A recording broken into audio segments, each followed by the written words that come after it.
Hello everybody, welcome back for another video. Hope you're all having a great day and that you are all doing well. To start things off, Exim Bank, a London-based bank primarily focused on providing financial services for export and import companies, will become the first bank to publicly announce it is using the XRP cryptocurrency for cross-border payments. Ripple announced on Tuesday that Exim Bank, alongside payment startups known as JNFX, SendFriend, TransPayGo, and FTCS, would be leveraging XRP for cross-border transactions. Further, Ali Bank of Kuwait, BFC Bahrain, Connect Pay, GMT, WorldCom Finance, Olympia Trust Company, Pontual USEND, and Rendimento have also signed up for RippleNet. As a result, the startup now has more than 200 customers worldwide, according to Tuesday's reveal. Ripple CEO Brad Garlinghouse said that the company is now signing up 2 to 3 customers per week, and last year saw a 350% increase in customers sending live payments. He said we're beginning to see more customers flip the switch, as it were, and leverage XRP for on-demand liquidity. So this officially seems like the first bank, air quote, if you will, that we have who is or has officially announced that they are going to be using XRP.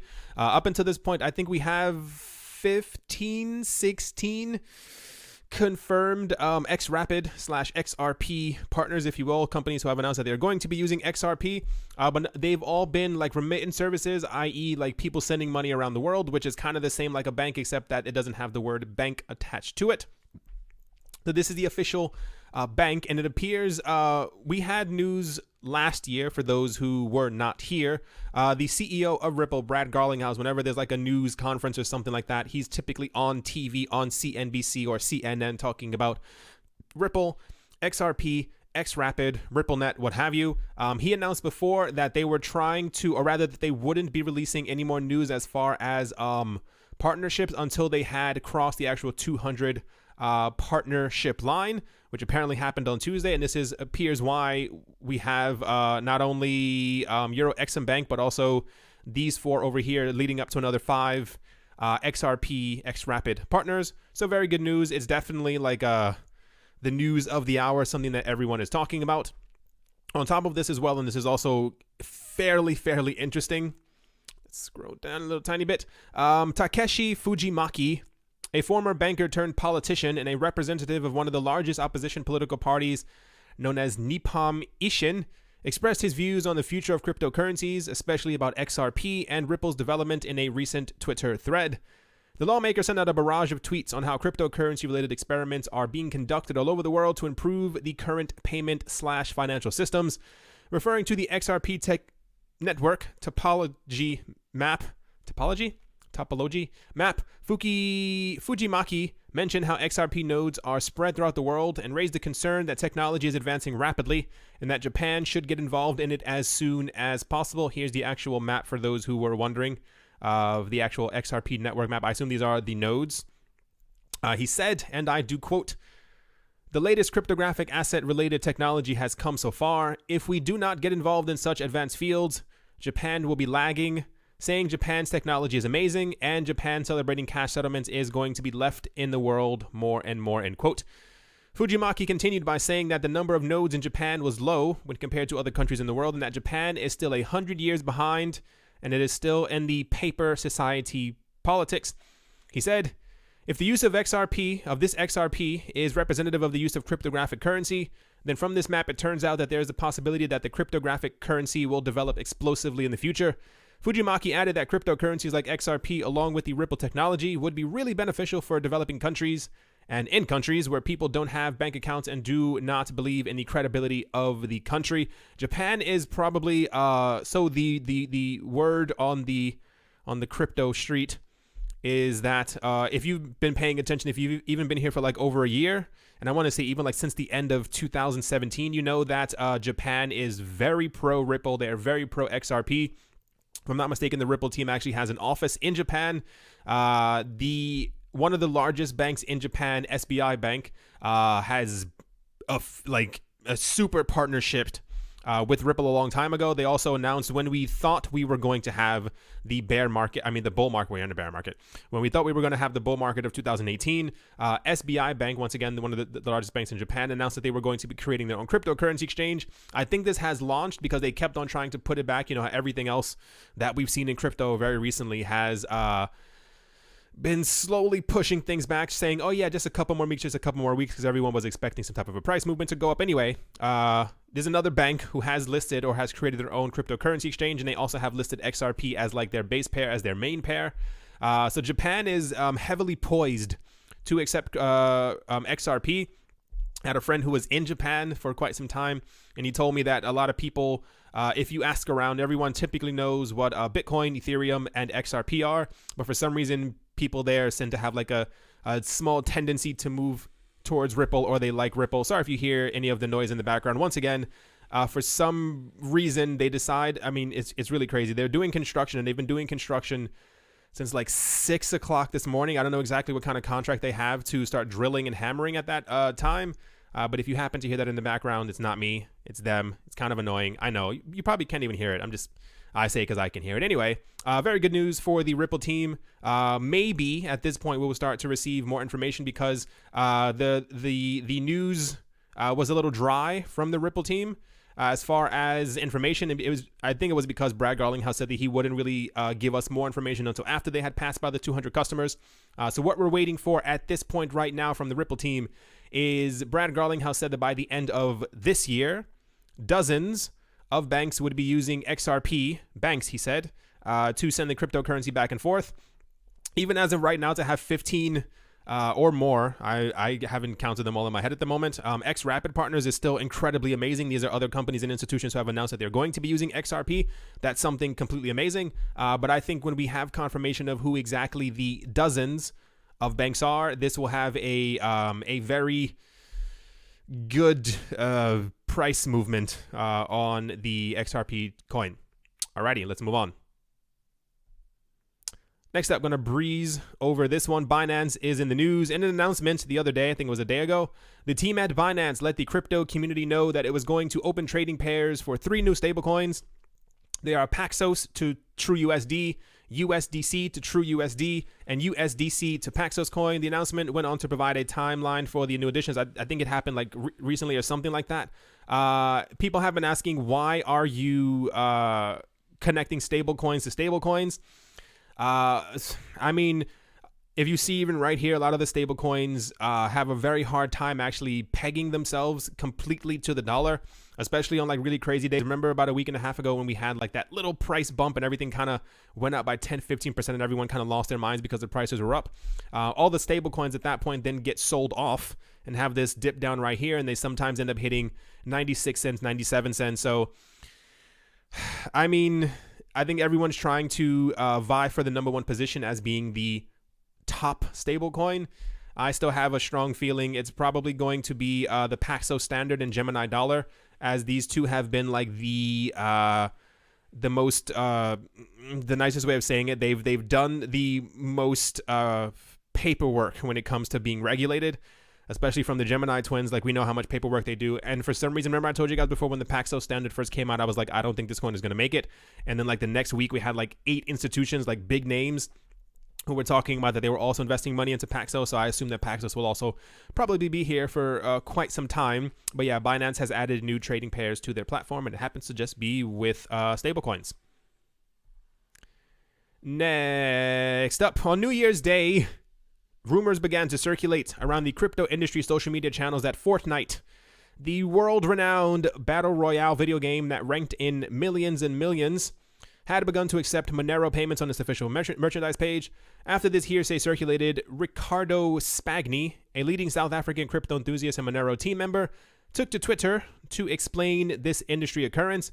Spagni, who is part of the Magical Crypto Friends podcast, confirmed that Monero payments were accepted. I don't know if you guys can hear that in the back. It's driving me crazy. The Monero payments were accepted on the Bonafide Fortnite store via integration with pro crypto processor known as Globy. Referencing the video game, he quipped on Twitter that now you can purchase the suite. I have no idea what any of that is. I'm going to breeze over that. What was weird about all of this is that they announced that they were going to be accepting cryptocurrency, and then they were only accepting Monero. And typically, when we see other people or other whatever adding cryptocurrencies as a payment method, it's typically Bitcoin and Ethereum, sometimes Bitcoin, Litecoin, and Ethereum. The payment processor that was actually used for this actually allows payments in Bitcoin, Litecoin, Ethereum, Dogecoin, Decred, and XRP, and also Monero. Lo and behold, it was just Monero. And then scrolling a bit forward, it says, while the Globy integration was successful for a number of days, with preliminary reports indicating that crypto-friendly users actually transacted in Monero, Tim Sweeney, the founder of Epic Games, the company behind Fortnite and its facets, claimed that the acceptance of Monero was brief and an accident. Through a Twitter thread that garnered traction in the crypto sphere just recently, the preeminent programmer explained that somewhere along the way, an unnamed one of Epic's partners enabled the Monero payment option. Here's the actual tweet for it, and it's scrolling down. It says, as such, the option to pay with Monero was quickly shuttered. However, it isn't all doom and gloom for the cryptocurrency community. Via the medium of the aforementioned Twitter thread, Sweetie went on to reveal, that many of us at Epic are actually big fans of decentralized ledger technologies. Like I thought from the beginning, I felt like it was kind of weird. Like, you can be completely, from a business standpoint, I'll put it this way, it would make more sense to announce that you're going to allow Monero as a payment option, but everyone knows the name of Bitcoin. Like, Fortnite isn't large enough to get everyone in the world to end up using Monero. So typically what I thought should or would have or could have happened was that they would announce Bitcoin, Ethereum, and then maybe Monero if they have a sweet spot for Monero. Since it was an accident, air quotes, what I think is going to happen right now is that, or rather what I think was happening, someone made a mistake, someone clicked a switch, they activated Monero when they shouldn't have activated any of them, but I have a feeling for quite some time they've been thinking about potentially adding cryptocurrencies as a payment method. This kind of solidifies, if it was integrated into the system this much that people were actually allowed to pay for a couple of days and actually do this, it's clear that they plan on integrating some of the other ones. I'm going to assume if they are using, what was it, Globy? Globy right here, that they're probably, just an assumption, probably going to add Bitcoin, Litecoin, Ethereum, Dogecoin, Decred, XRP, and Monero, as these are the things accepted by Globy. I think from a business standpoint, they would be doing themselves a disservice if they did not accept every cryptocurrency that was possible to be able to get money from, or them to, back and forth.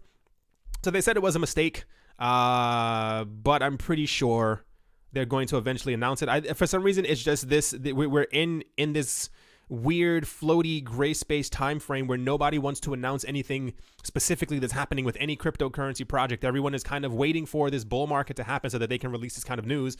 Because I mean, realistically, if we had a bull market and we had news that Fortnite was accepting all of these coins, we would probably have a little push up that day along with every other bit of good news. I can only imagine how much other actual good news that we're going to get whenever we do get an actual bull run, because you realize, like, the news has, like, from many cryptocurrency projects, we're getting, like, from a very few, like drips almost from certain cryptocurrency projects, but like a lot of them just haven't really given us a lot.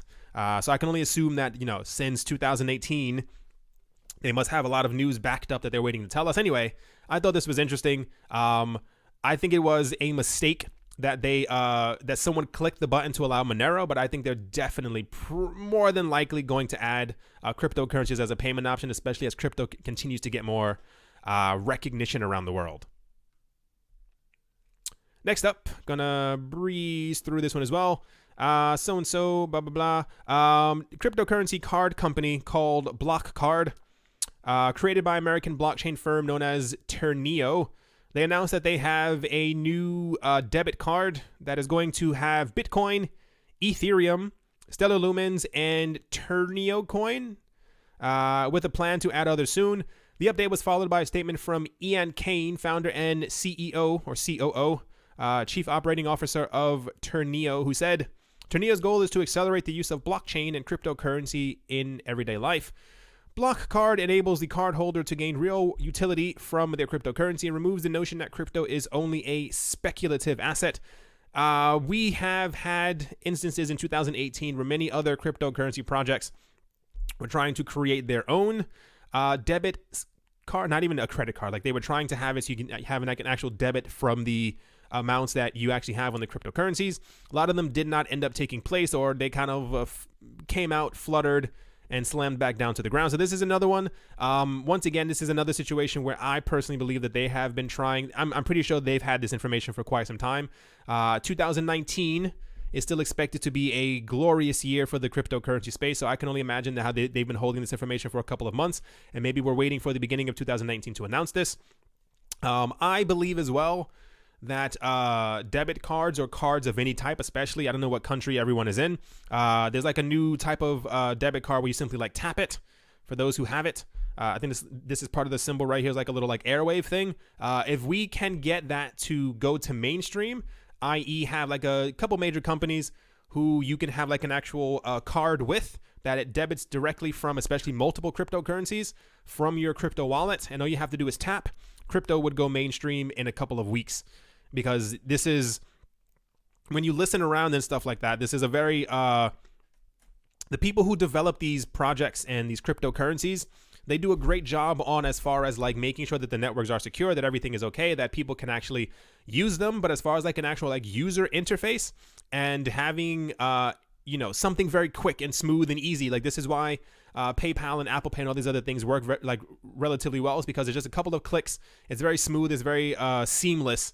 And there aren't many people around the world. There are not going to be billions of people who are going to be okay with copy and pasting 35 digits like ORXY2431, etc., into someone else's thing just so that they can end up paying with cryptocurrencies.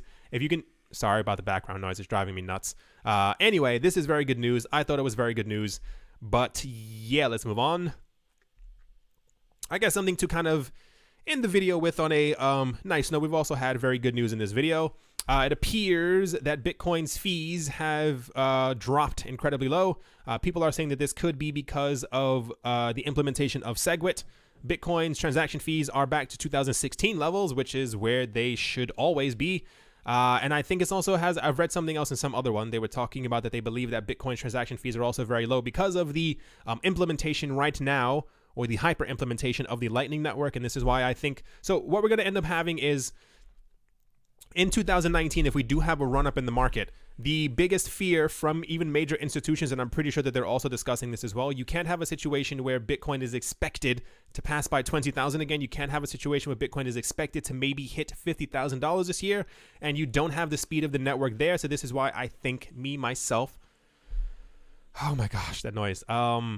Why I think there is a major push towards the Lightning Network, and I can only assume, and I'm still waiting for confirmation, obviously, because there's been none yet, of the NASDAQ or the New York Stock Exchange or Fidelity or some other institution coming out forward and talking about that they are either using Lightning Network, or from some major institution talking about that there is a Lightning Network app that they are going to be integrating or telling other people to use. At that point, that would kind of solidify where everything is going, because a lot of Bitcoin developers and Bitcoin maximalists, if you kind of want to call them this, believe that the main Bitcoin chain itself is going to be one day used simply for like the most enormous transactions. If someone is doing, this is in a futuristic world, maybe like a $50 million, $100 million transaction on the Bitcoin network, they would simply do it on the main chain. But if anyone is sending anything less than around $10,000, $15,000, $20,000, they will probably be using the Lightning Network. Yeah, I just thought that was kind of cool. I hope that they actually stay. I have a very strong feeling because no one ever does anything as quick as they're supposed to do them. I think if we had like proper implementation and like a proper push towards people using the Lightning Network, I think Bitcoin's main chain fees would stay low pretty much forever. But humans never learn. So what we're going to end up happening is that as prices do eventually go up, we're going to see a spike in transaction fees on Bitcoin. And I think it'll probably hit around like a $5 to $10 mark again. And I think it'll even be an interesting move. And I wonder if this is also planned for cryptocurrency exchanges to actually implement Lightning themselves, to actually use it as not like a payment method, but like to actually send coins between each other or something like that, because networks get clogged very quick.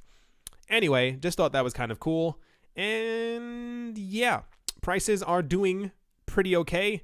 We're still trending sideways, if you will, kind of. The market's not doing too bad at all. Tron is still up on their BTT news, and I think also the Tron Goo news.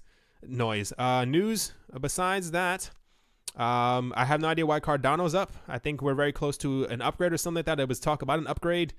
Yeah, nothing's doing too bad. It's always very nice to see when the market isn't completely slamming down. Like when you wake up and everything is red, it's usually not a good day. Alrighty, everyone. Hope you all enjoyed. Hope you all are having a great day, a great morning, a great afternoon, a great evening.